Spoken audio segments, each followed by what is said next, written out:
नमस्कार, स्वागत है आप सभी का। मैं हूं हिमांशु और आप देख रहे हैं हलचल इंडिया। बेबाक खबर तेज असर। आइए नजर डालते हैं आज की खबरों पर। शहीदों की चिताओं पर हर वर्ष लगेंगे मेले, वतन पर मरने वालों का यही इंसाफ बाकी रहेगा। इस तरह का नजारा आज बागपत में देखने को मिला, जहां कारगिल में शहीद हुए जवानों की स्मृति में रक्तदान शिविर का आयोजन किया गया, जिसमें लोगों ने बढ़ चढ़ कर भाग लिया और लहू देश के लिए रक्तदान किया। दरअसल मामला बागपत के जिला अस्पताल स्थित ब्लड बैंक कार्यालय का है, जहां आज अमर उजाला फाउंडेशन के सौजन्य से रक्तदान शिविर का आयोजन किया गया। जिला अस्पताल ब्लड बैंक और अमर उजाला फाउंडेशन के तत्वावधान में कारगिल में शहीद हुए जवानों की स्मृति में यह शिविर लगाया गया था। लहू देश के लिए लगाए गए रक्तदान शिविर में सैकड़ों लोगों ने भाग लिया। शिविर का उद्घाटन नगर पालिका चेयरमैन राजुद्दीन एडवोकेट एवं मुख्य चिकित्सा अधिकारी आर.के. टेंडर ने संयुक्त रूप से फीता काटकर किया। इस दौरान पालिका चेयरमैन राजुद्दीन एडवोकेट ने कहा कि बहुत ही अच्छा सराहनीय कार्य है और शहीदों को सच्ची श्रद्धांजलि है। जिन लोगों ने रक्तदान किया है वह बधाई के पात्र हैं तथा इस प्रकार के कार्य होते रहने चाहिए।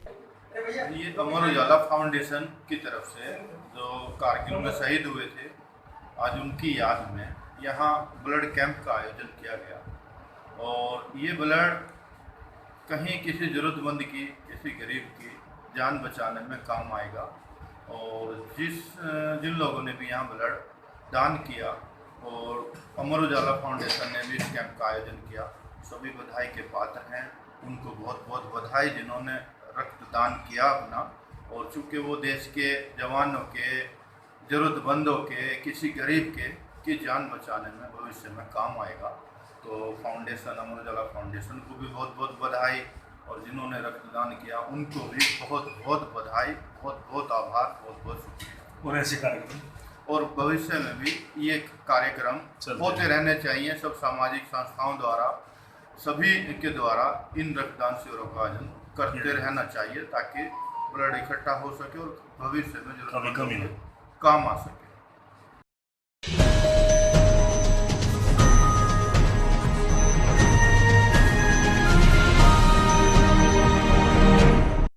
मुजफ्फरनगर के शाहपुर थाना क्षेत्र के गांव सोरम में एक विधवा औरत की कोई सुनवाई नहीं हो रही। दरअसल पूरा मामला सोरम का है, जहां एक विधवा महिला को प्रधान द्वारा आश्वासन दिया गया था कि वह अपने घर की छत उतार दे तो वह उसे मकान बनवा देगा, मगर इस बात को 4 साल बीत चुके हैं। आज तक किसी ने उसकी कोई समस्या का समाधान नहीं किया। विधवा महिला ने बताया कि वह अपनी फरियाद जिला अधिकारी तक लेकर जा चुकी है, लेकिन आज तक उन्हें जिला अधिकारी से मिलने तक नहीं दिया गया। ये 10 साल हो गए, पति मर गया था। प्रधान जी ने जो कहा था, कहने लगे अपने मकान दोबारा उतार दो, आपके मकान बनवा देंगे। 10 साल हो लिए, अब लोग कुछ भी सुविधा नहीं मिली। आया था, कहते तो कहने लगे अच्छा उतार दो अपनी, आपके मकान बन जाएंगे। जब मेरे साथ चाहे जब हमारे मकान बन जाए, कहने बालक है, विधवा हूँ, 10 साल हो गए मरे कोई आदमी को।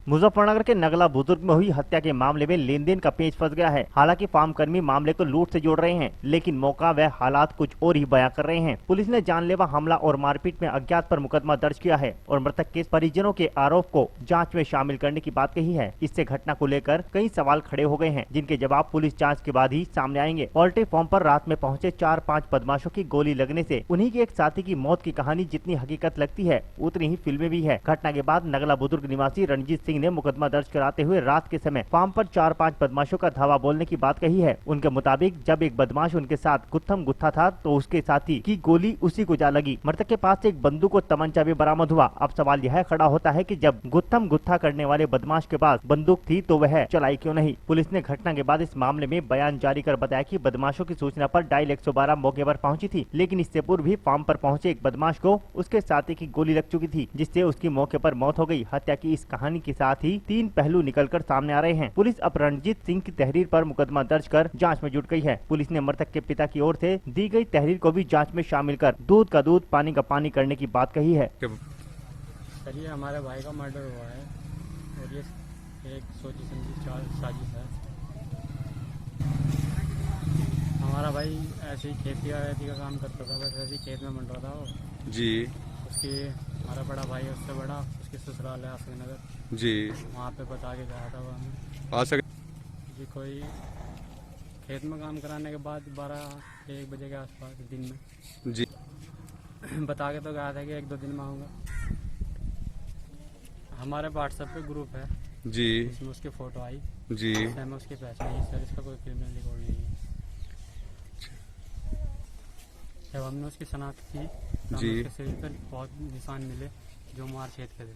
अच्छा जिस फार्म की घटना है वहाँ जी। पर हमारे गांव का एक लड़का काम करता था, जिसने उसे पहचानने से मना कर दिया। उसका नाम सुक्का था, अच्छा जिसने हमारे भाई को पहचानने से इनकार कर दिया था।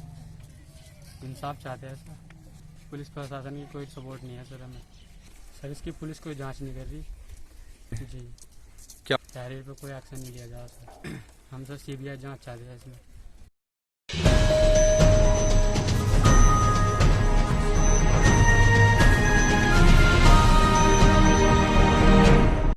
सहारनपुर के कस्बा देवबंद में कोरोना कहर बनकर लोगों के सामने आने लगा है। शनिवार को आई लिस्ट में 46 लोग कोरोना पॉजिटिव पाए गए। इनमें इंस्पेक्टर कोतवाली देवबंद व 3 अन्य पुलिसकर्मी भी शामिल हैं। जिले में कोरोना संक्रमितों का आंकड़ा 763 पर पहुंच चुका है। कोतवाली देवबंद के प्रभारी सहित 46 लोग कोरोना पॉजिटिव हुए हैं। इनमें कोतवाली देवबंद के एक सिपाही के अलावा 2 पुलिसकर्मी भी शामिल हैं। कोतवाली में कोरोना की दस्तक के बाद रविवार को स्वास्थ्य विभाग की टीम ने कोतवाली आकर पुलिसकर्मियों के सैंपल जाँच के लिए भेज दिए और कोतवाली को दिन में कई बार सैनिटाइज भी किया जा रहा है।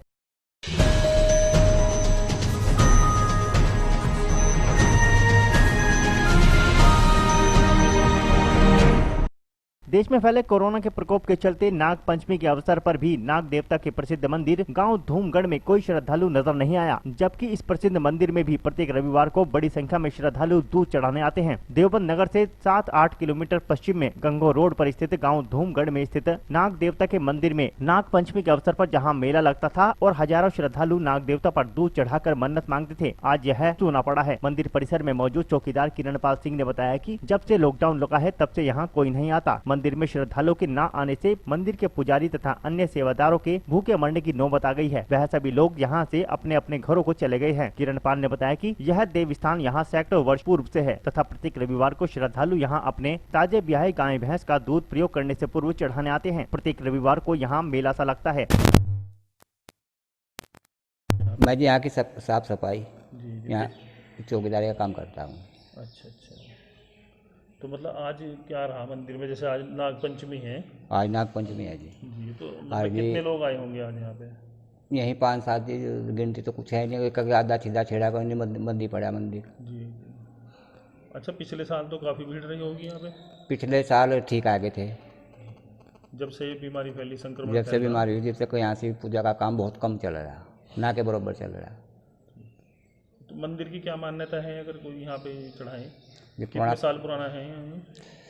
अभी तो लगभग 100 तक ऊपर बड़े बड़े कहते हैं कि 100 पुराना काफ़ी है, प्राचीन मंदिर। अच्छा अच्छा हमारी याद से भी कभी पहला ही। जी, तो यहाँ क्या मान्यता है मंदिर की? मतलब दूध वगैरह चढ़ाने पे क्या होता है यहाँ पे? अजी जैसा लोग अपना मनोकामना बोलने के हमारी भैंस दूध देने लगे या वो हो जा, तो इसकी यह मान्यता है, इसके दूध दाद चढ़ाने तक लोगों की मान्यता पूरी हो जा। अच्छा अच्छा, मतलब परिवार में सुख शांति उनके लिए जो भी है वो अपनी मनोकामना बोल रहे हैं आदमी, अच्छा अच्छा वह उनकी पूरी हो है जी। वह फिर अपना आकर दिया बत्ती अपना पूजा पाठ जी, करें जी। तो अच्छा, वैसे जो रविवार का दिन निश्चित है यहाँ पे? रविवार का जी, यानी कि सप्ताह में एक दिन आते हैं लोग? एक दिन जी। तो रविवार में भी इतने लोग आते हैं? हाँ जी, तो कमी आ रहा है, इतवार को तो काफ़ी भीड़ हो जाया करती। पहले के उस दिन से लॉकडाउन चला, अच्छा अब तो ना के बराबर ही आ रहे। कुछ जैसा पुलिस ने 2-4 बार पीछे खदेड़ दिए, वापसी फेर दिए, अब जब उसके डर के उससे लोग आना बंद कर गए। कुछ सीधा छेड़ा आ जा, जैसा दोपहर बाद आ जा, जैसे ही बाप आया 1:30 बजे के बाद कुछ सीधा छेड़ा इस तरह आ जा, वो नेड़े का आसपास का गाँव का। धन्यवाद। इस समय हम सहारनपुर जिले के धूमगढ़ स्थित प्रसिद्ध नाग देवता मंदिर में हैं और आप देख सकते हैं आज नाग पंचमी होने के बावजूद भी मंदिर प्रांगण खाली पड़ा हुआ है। इसका कारण है शासन द्वारा सप्ताह में 2 दिन का लॉकडाउन होना। लॉकडाउन की वजह से भक्तगण मंदिर में नहीं आ रहे हैं।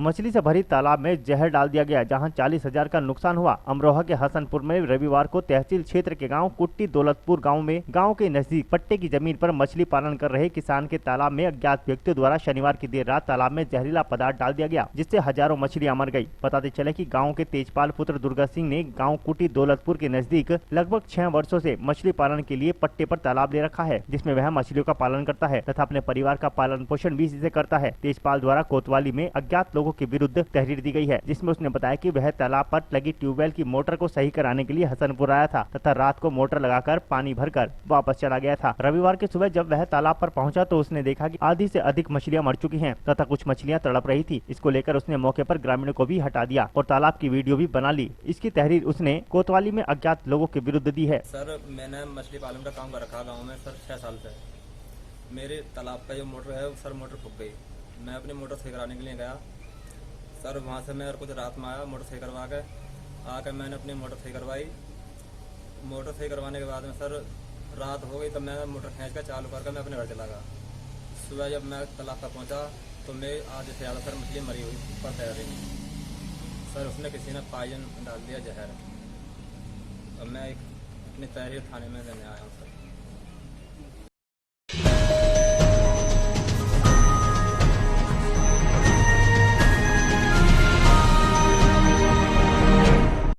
रविवार को अमरोहा के हसनपुर नगर में मिनी लॉकडाउन के दूसरे दिन लॉकडाउन का उल्लंघन करते हुए पकड़े जाने पर पुलिस ने दर्जनों लोगों के चालान काटे तथा जुर्माना भी वसूला। बताते चले कि नगर में रविवार को मिनी लॉकडाउन के दूसरे दिन कस्बा प्रभारी मनोज कुमार पूरे दिन नगर में गश्त करते रहे तथा कुछ लोगों को लॉकडाउन के दौरान घूमने पर फटकार लगाते हुए वापस घरों को भेज दिया तथा कुछ लोगों को पुलिस भाषा में भी समझाया गया। साथ ही साथ बिना मास्क लगाए तथा बेवजह लॉकडाउन का उल्लंघन करने वालों पर भी लगभग 2 दर्जन लोगों के चालान काटकर जुर्माना वसूला गया। इस संबंध में कस्बा प्रभारी मनोज कुमार ने बताया कि शासन के आदेशों के अनुसार लॉकडाउन का पालन कराया जा रहा है।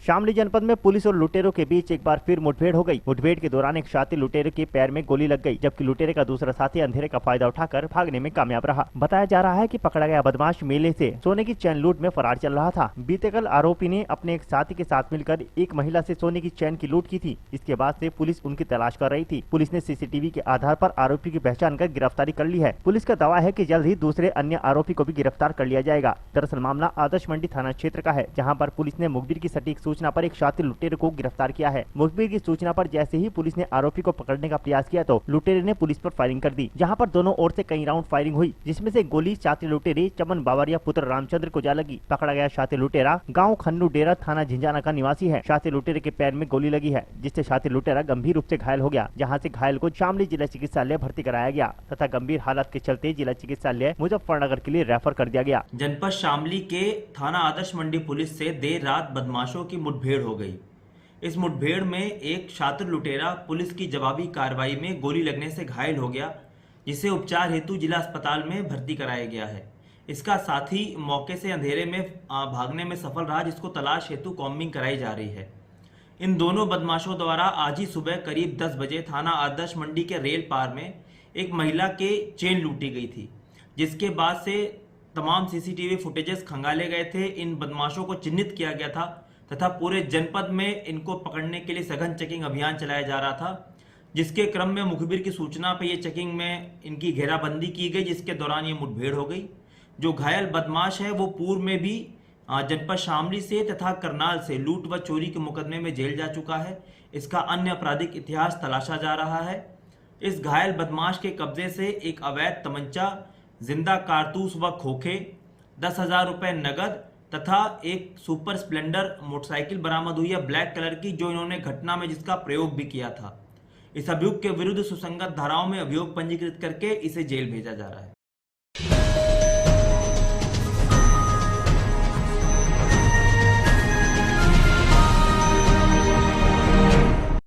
शामली जनपद में एडीजी मेरठ जोन राजीव सब्बरवाल ने औचक निरीक्षण किया। शामली जनपद के थाना बाबरी व कैराना सहित पुलिस लाइन का दौरा किया गया। एडीजी जोन मेरठ के इस औचक निरीक्षण से शामली पुलिस महकमे में हड़कंप मच गया। शामली पहुंचे एडीजी जोन राजीव सब्बरवाल ने थाने में रखे रिकॉर्ड की जांच की और थाने के टॉप 10 हिस्ट्री शीटर की जानकारी पुलिस से ली। साथ ही साथ पुलिस को हिस्ट्री शीटरों पर शिकंजा कसने के सख्त निर्देश दिए गए। एडीजी राजीव सब्बरवाल ने पुलिस को कोरोना से बचाव के लिए भी सतर्क रहने का दिशा निर्देश दिए। डीआईजी सहारनपुर उपेंद्र अग्रवाल सहित शामली एसपी विनीत जायसवाल सहित तमाम आला अधिकारी इस दौरान मौजूद रहे।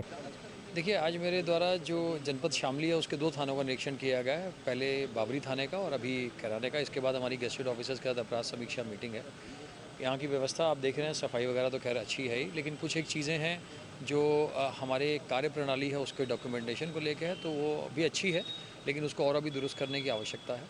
और मेन हमारा जो फोकस है वो है जो इस थाने के टॉप 10 हैं उनके बारे में हमारा किस प्रकार का डॉक्यूमेंट और आगे हम चल के क्या कार्रवाई करने वाले हैं, इसके बारे में चर्चा भी की गई।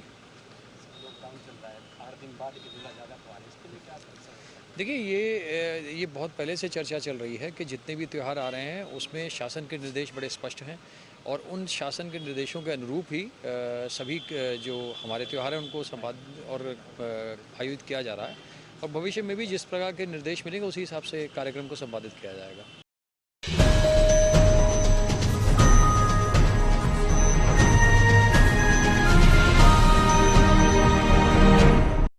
मेरठ में रोडवेज बस की टक्कर से बाइक सवार घायल हो गया। दरअसल मामला जनपद मेरठ के महसुमा थाना क्षेत्र के रामराज मुख्य मार्ग पर स्थित बापू हेमराज मंदिर के पास का है, जहां बाइक पर सवार युवक रोडवेज बस की टक्कर से घायल हो गया। पुलिस ने घायल को हस्तिनापुर सीएचसी में भर्ती कराया। जानकारी के मुताबिक शनिवार दोपहर मंदिर के पास अज्ञात रोडवेज बस ने नगीना गाँव निवासी बाइक सवार अमित को टक्कर मार दी, जिसमें वह गंभीर रूप से घायल हो गया। सूचना पर पहुंचे पुलिस ने घायल को एम्बुलेंस की मदद से हस्तिनापुर सीएचसी भर्ती कराया। गंभीर हालत में डॉक्टरों ने अमित को मेरठ के लिए रेफर कर दिया।